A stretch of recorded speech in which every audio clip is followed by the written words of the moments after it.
Hello students, मैं doctor Indu Saharan एक बार फिर से आपका स्वागत करती हूँ। आज की इस वीडियो में हम करेंगे पवन दूती, जो अयोध्या सिंह उपाध्याय हरिऔध की कविता है, इसका व्याख्या भाग। वैसे तो हम लगभग इसकी सारी व्याख्याएं कर चुके थे, लेकिन कुछ गलतफहमियों के कारण 2-3 व्याख्या रह गई थी, वो मैं इस वीडियो में आपको करवा रही हूँ। तो आइए शुरू करते हैं। देखिए, इसमें राधा क्या कहती हैं। बैठे नीचे जिस विटप के शाम हो तू उसी का। पवन को संबोधित करते हुए राधा कहती है कि बैठे नीचे बैठे हो जिस विटप यानी पेड़ के, शाम हो, शाम यानी कृष्ण, जिस पेड़ के नीचे बैठे हो तुम उसी का कोई पत्ता तुम्हें किसका लेना है, जिस पेड़ के नीचे शाम बैठे हो उसी पेड़ का पत्ता निकट उनके नेत्रों के ले जाकर हिलाना है। उनकी आंखों के पास तुम उस पत्ते को ले जाना और उसे हिलाना है। यूं प्यारे को विदित करना, यूं ऐसे प्यारे यानी कृष्ण को विदित करना, याद करवाना, चातुरी से दिखाना कि इतनी चतुरता से, बुद्धिमत्ता से तुम उस पत्ते को दिखाना और उसे दिखाकर तुम्हें क्या याद करवाना है। मेरे चिंता विजित चित्त का, मेरे चिंता से जो मेरा चित्त है, चिंता के कारण वो कैसी हो गई, विजित चिता यानी चिता मौत की प्रतीक है, विजित जीत लिया है, चिता ने मुझे जीत लिया है। चिता ने कैसे जीत लिया है कि कृष्ण की चिंता में मैं प्रतिदिन मरे जा रही हूँ। कृष्ण की चिंता में प्रतिदिन मैं मौत की ओर बढ़ रही हूँ, अर्थात मैं व्याकुल हो रही हूँ। कालांत हो कांप जाना, कालांत यानी थक कर तुम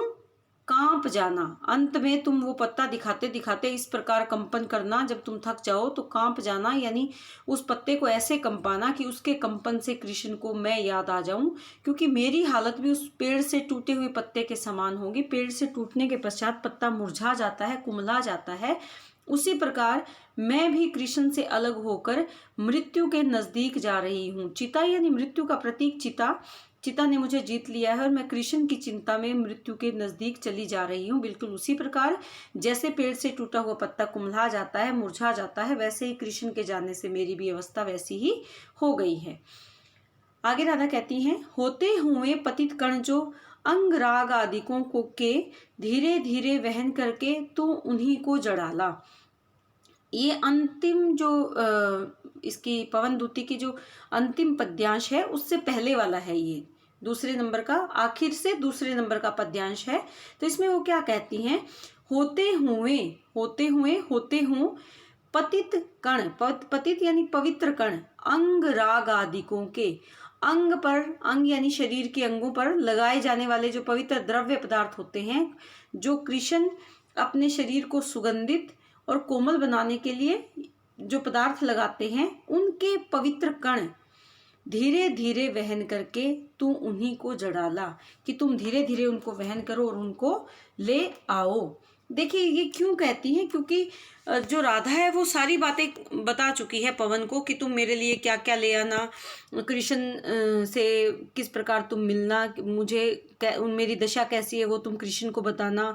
और इस प्रकार वर्णन करते करते, सारी बातें बताते बताते अंत में राधा इतनी व्याकुल हो जाती है कि वो कहती है और कुछ अगर तुम ना बता सको, ना कुछ ला सको तो, और नहीं तो कृष्ण के शरीर पर लगाए जाने वाले जो सुगंध सहित द्रव्य पदार्थ है या सुगंधित पदार्थ है, तुम उन्हीं के छोटे छोटे कणों को ही ले आना, उन्हीं को तुम अपने साथ ले आना। कोई माला कुसुम प्रिय के कंठ संलग्न जो हो, या कोई माला किसकी, कुसुम की, कुसुम यानी फूलों की कोई माला, प्रिय यानी कृष्ण के, कंठ यानी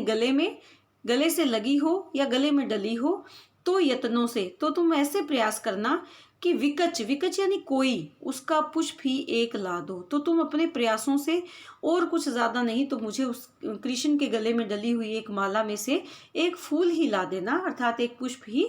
ला देना, उस पुष्प से ही मैं प्रसन्न हो जाऊंगी। आगे राधा कहती हैं, पूरी हुए न यदि तुझसे, कि पूरी ना हो यदि तुझसे अन्य बातें हमारी, कि मैं तुम्हें जो जो कार्य सौंप रही हूँ, जो जो बातें बता रही हूँ कि कृष्ण से तुम क्या क्या वस्तु, कृष्ण को, पहली बात तो है कि राधा कृष्ण को संदेश देना चाहती है पवन के माध्यम से, लेकिन राधा कहती है कि अगर तुम मेरा संदेश भी ना दे पाओ, मेरी बातें भी ना समझा पाओ और कृष्ण को भी अपने साथ ना ला पाओ, तो उनसे जुड़े कोई छोटी से छोटी चीज भी तुम मेरे लिए ले आना,